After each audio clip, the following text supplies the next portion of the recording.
Behind me is a Japanese school. You probably wouldn't believe it, but this is actually the world's largest Japanese community. The school is located at the border of Minhang and Changning districts in Shanghai, and it only admits students of Japanese nationality.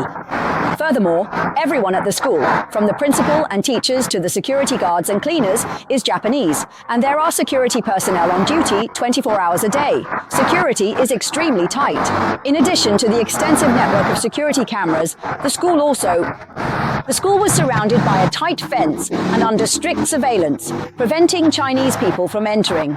Therefore, no one in China knew anything about their activities inside. So what exactly did they teach, and where did they go to work after graduation? This inevitably raises questions. Moreover, there are dozens of Japanese schools like this in China, located in Beijing, Tianjin, Shanghai, and Guangzhou. First and second tier cities are all bustling downtown areas. It's said that the Japanese also wanted to open this school in the US, South Korea, or Russia, and even had their eyes on Hawaii, which is actually Pearl Harbor. The Japanese then approached the American to discuss the matter. The American replied that building a school was possible, but they couldn't guarantee the safety of the school and its students, so the Japanese gave up. Next, the Japanese went to Russia. Surprisingly, Russia agreed very readily. Moreover, they even provided the Japanese with a report. When the Japanese opened it, they were furious because the location Russia had chosen for them wasn't a first or second-tier city, but rather remote and frigid Siberia. The area is sparsely populated, and more importantly, Russia detained and dealt with people there back then. More than 200,000 Japanese prisoners of war. This isn't about choosing schools for the Japanese, it's a blatant insult. This is also Russia's most assertive response. Then some people are curious. Why did China open so many schools for Japanese people?